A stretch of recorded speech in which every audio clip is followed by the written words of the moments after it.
And well stated. There is a debris field that has now been found. It looks like, in all probability, this submersible exploded. I read a story early on, 2-3 days ago, and I haven't seen any follow-up to it, so I don't know if it was accurate or not, and I don't know if it's been verified. But the article said that the porthole that they were using, the window, was manufactured and guaranteed to 1,400 meters, as I recall. What would that be? 5,000, 6,000 feet, something like that. I don't do meters to feet well in my head, but, to about a mile down. And the Titanic is about 2 miles down. And, that the guy who owns the company just said, oh, it'll be fine. But what if it wasn't fine? I mean, what if this thing just exploded? But in any case, we've seen the entire planet, or at least our end of it, the United States and Canada. It was a Canadian ship that found the debris field. Spend millions and millions of dollars looking to rescue a group of people who knew what they were up to. They knew what the danger that they were taking. They signed waivers saying, I realize I could die. I will hold you harmless. And this is our problem? Now, I get it. When people are in trouble, we help them.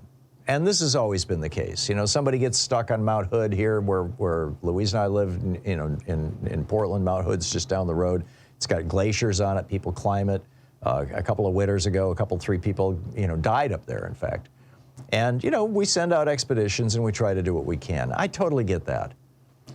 What astonishes me, though, is that last week there was an overloaded boat out of Libya, from Tobruk, Libya, in the Mediterranean, that was on its way, it left Egypt for Libya.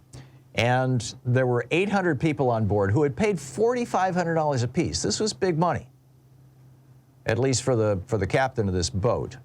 They were Egyptians, Syrians, and Pakistani nationals. And it capsized. And roughly 500 people died. I mean, they're still looking for bodies. They did rescue 104 people. And that search operation is still going on. A Greek social worker who looked after some of the survivors said she had heard that water ran out on the boat days before it sank, forcing passengers to drink their own urine and suck water from the melting refrigerators. Many of them are suffering severe mental trauma. She said she recalled one survivor who told her that, quote, for 2 hours he was swimming surrounded by the bodies of children. And a young man in his 20s who, quote, wanted to commit suicide, wanted to jump into the sea and kill himself because he couldn't take it anymore. This story got virtually no coverage, at least in the United States. Whereas this Titanic submersible has been, nonstop wall to wall. What does this tell us about our society? Or is this just, something we should expect? Hey, we are worried about what happened to rich people. Or was it just the idea of the submersible? It's like something out of a bad, horror film.